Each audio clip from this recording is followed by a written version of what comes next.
Olá pessoal, meu nome é Rafaela, eu sou formada em Pedagogia pela Universidade Federal de Uberlândia, o campus aqui de Tuiutaba. Eu me formei em 2018 e atualmente eu atuo como professora na rede municipal. Sou professora de educação infantil e hoje eu estou aqui para fazer a minha apresentação oral para vocês do meu trabalho, do meu artigo intitulado Gestão Democrática Legal, analisando a LDB, o PNE e a BNCC. Então, com este trabalho, a minha intenção é de conhecer e compreender alguns documentos legais que devem orientar o trabalho educativo, mas antes disso nós precisamos entender algumas questões, como o que é a gestão democrática, se os documentos oficiais abordam e como eles garantem a implementação da gestão democrática dentro das instituições de ensino. E Gadot nos lembra que lutar por uma gestão democrática é o mesmo que nós lutarmos por uma educação de qualidade, de verdade, a todos. Então vamos lá, conceituando o que é a gestão democrática. Quando a gente fala gestão, nós não podemos confundir com administração. A administração é um termo mais empresarial. E como nós estamos falando da gestão democrática dentro da escola, dentro do processo educativo, nós não podemos nos limitar à questão empresarial. A gestão democrática dentro do contexto escolar, ela é uma maneira de organização em que o trabalho é voltado, é direcionado para todos, onde todos têm têm o mesmo valor, a mesma importância e a voz de todos merece e deve ser ouvida e considerada. Então, a gestão democrática é uma maneira de organização a fim de induzir a comunidade escolar a buscar uma educação mais igualitária, que garanta o real atendimento de todas as especificidades do local, de todas as especificidades ali daquele grupo social. E isso é feito como? Através de reuniões, através de conselhos de classe, através de reuniões de pais e mestres, através de reuniões para a própria elaboração do projeto político-pedagógico, que é tão importante na construção ali da escola, da identidade da escola. Então agora nós partimos para a gestão democrática realmente nos documentos oficiais e nós vamos iniciar pela LDB. A Constituição Federal de 1988, ela foi aprovada e no seu texto diz que a educação é um direito de todos e dever do Estado e da família. 8 anos depois da promulgação da Constituição, foi então aprovada a Lei de Diretrizes e Bases da Educação Nacional, que é a Lei 9.394 de 1996, a nossa LDB. E a LDB, ela não pode ser analisada, avaliada somente por seus aspectos positivos. Claro, ela teve muitos aspectos positivos e aqui a gente pode citar, por exemplo, a inclusão da educação infantil como parte da educação básica. Outra questão positiva é a inclusão de grupos que até então eram marginalizados, como as crianças, negros e os indígenas. Mas também a gente tem que avaliar questões negativas, como, por exemplo, o aligeiramento da formação inicial de profissionais. Isso para quê? Para servir de mão de obra barata ao mercado de trabalho. Mas agora, voltando para a gestão democrática, a LDB ela aborda esse termo em dois locais, em 2 artigos. Coloquei para vocês aqui. No artigo 14, esse grifo na palavra peculiaridades é um grifo meu, porque eu quero destacar o quanto que, apesar da LDB mencionar a gestão democrática, não é um termo que é amplamente discutido dentro da lei. O próprio texto abre brechas para que a gestão democrática não se efetive da maneira correta, da maneira como deveria acontecer realmente. Vários autores mesmo criticam essa questão. Vitor Paro cita que é óbvio que numa gestão democrática a elaboração do PPP da escola vai demandar da presença, da participação efetiva de todos os funcionários da escola, de membros da comunidade Então, citar essa questão, mas não citar como esse trabalho poderia acontecer na prática, acaba sendo uma falha. Libânio, então, ele descreve 3 maneiras, 3 formas de gestão, e que aí, no caso, isso ficaria a critério do próprio sistema de ensino, da própria instituição, dos próprios valores da instituição. Primeiro, a gestão técnico-científica, que é baseado na hierarquia, em que as decisões estão centralizadas e são todas tomadas por uma figura representada, no caso, pelo diretor, pela diretora da instituição. A autogestionária, que é uma gestão em que não há hierarquia, mas todas as decisões são tomadas em conjunto, pensando ali na responsabilidade coletiva.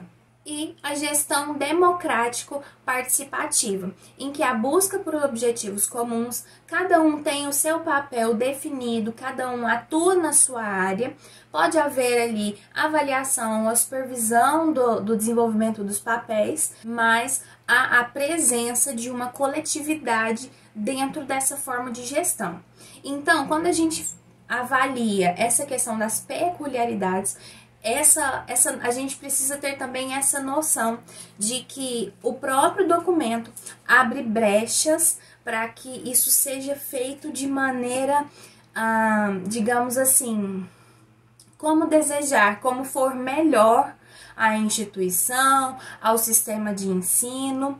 Além do fato de que a própria LDB, sempre quando menciona o termo, né, da gestão democrática, sempre direciona isso para a educação pública, ou seja, não direcionando para as instituições privadas de ensino. E é impensável uma sociedade que se diz democrática, mas que não funcione dentro dos princípios da democracia em todas as instâncias, sejam eles particulares ou públicos também. Agora, o Plano Nacional de Educação, que é o PNE, com vigência de 2014 até 2024, que foi aprovado pela Lei 13.005 de 2014. Esse plano foi elaborado e daqui 10 anos ele vai ser reformulado, e ele contém 20 metas, e essas metas elas devem ser cumpridas durante o período de 10 anos. Todas as ações devem ser acompanhadas pelo MEC e por outras instituições também, e a cada 2 anos o INEP lança relatórios a respeito de como está sendo o trabalho do PNE. Em linhas gerais, de acordo com o relatório de 2018, as ações estão seguindo bem. Porém, eu trouxe aqui algumas manchetes de notícias a respeito de cortes no orçamento, tanto de 2017, 2019 e também do ano de 2020, né, o cortes previsto para 2021, porque são questões que devem ser levadas em consideração quando se diz a respeito da implementação das metas, que muitas demandam de um orçamento que realmente atenda aquilo que está sendo proposto. No que diz respeito à gestão democrática, o PNE menciona em apenas uma meta, a meta 19, que pretende efetivar a gestão democrática da educação até 2016, prevendo recursos e apoio técnico da União. Bom, tais ações deveriam ter sido cumpridas até o ano de 2016, segundo a meta do PNE. Contudo, nós já sabemos, a vigência do PNE vai até 2024. E o relatório de 2018 sobre a questão da gestão democrática menciona apenas a questão da eleição para diretores e reitores de escolas e institutos federais. Já o relatório de 2020 já abordam outras questões, como conselhos de classe, associações de pais e mestres, grêmios estudantis e também colegiados extraescolares, sendo uma ação existente e efetiva realmente em todos os estados do Brasil. Porém, a gente percebe que, mesmo sendo uma das metas do PNE, que é o Plano Nacional da Educação, nós podemos ver que, além dos cortes além dos cortes de orçamento da pasta do MEC, nós temos também outras questões que pareciam já estar até mesmo solidificadas, digamos assim, como, por exemplo, a eleição de diretores e reitores. Como nós podemos ver que tem acontecido recentemente no atual governo, de acordo aqui com essas manchetes que eu coloquei aqui para vocês poderem analisar. Assim, a gente pode perceber que o PNE é um documento válido, muito rico realmente, para a gente poder acompanhar o desenvolvimento da educação, de medidas que tentam elevar a qualidade da educação. Porém, é um tempo de vigilância, porque até mesmo aquelas poucas conquistas que a gente já tinha, até mesmo isso está querendo ser tirado. Então, é tempo de vigilância, é tempo de estar atento realmente às manobras do governo, àquilo que realmente tem sido colocado em prática. Por fim, agora nós vamos discutir sobre a Base Nacional Comum Curricular, a BNCC, que é um documento que deve ser adotado como norma ao trabalho escolar, ou seja, é através da Base Nacional Comum Curricular que nós vamos definir o que todas as crianças e adolescentes irão aprender em todas as escolas no território nacional durante a educação básica. Há muitas controvérsias no quesito de sua elaboração. Segundo o documento, houve a participação da comunidade escolar, houve participação de professores do país inteiro, de diretores, escolas. Entretanto, professores que participaram efetivamente de sua elaboração afirmam que muitas das considerações não foram levadas em conta e a base acabou sendo aprovada assim muito rapidamente e ela não imprime realmente o caráter, a intenção ali que muitos educadores tiveram durante a sua elaboração. Há autores que defendem que a instituição de uma base nacional é positiva devido à questão de que o ensino será igualitário a todos, ou seja, uma base poderá garantir que todas as crianças e adolescentes tenham acesso aos mesmos conteúdos, aos mesmos tipos de conteúdos, não importa a sua localização, o seu estado, a sua cidade, todos eles terão acesso às mesmas informações. Em contrapartida, há autores que afirmam que essa própria questão é negativa, pois a base não considera a diferença gritante, o abismo cultural, social, econômico que há entre as regiões do nosso país.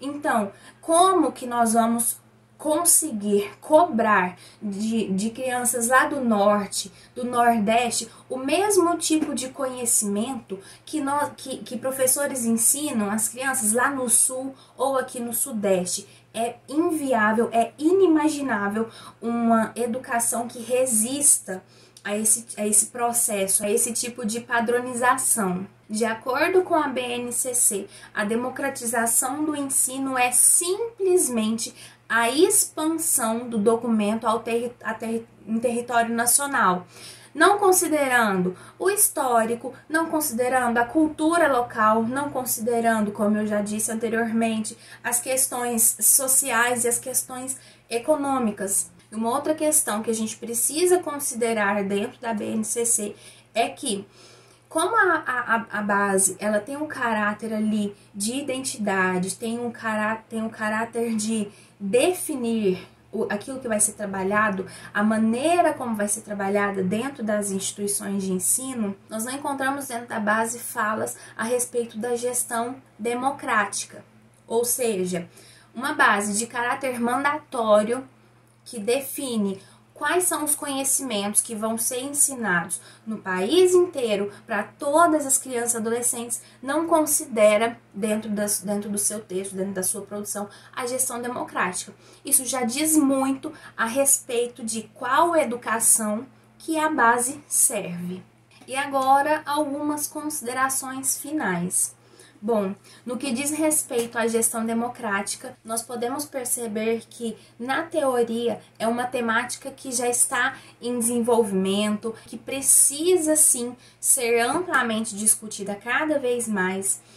Porém, na prática, nós percebemos que ainda caminha a passos muito lentos, muito devagar e a passos bem pequenos. Nós temos aí, apresentei para vocês 3 documentos que orientam o trabalho escolar, educacional, inclusive, no caso da BNCC, um documento que está diariamente dentro das instituições de ensino, dentro das salas de aula, mas que não considera a questão da gestão democrática ali na sua elaboração.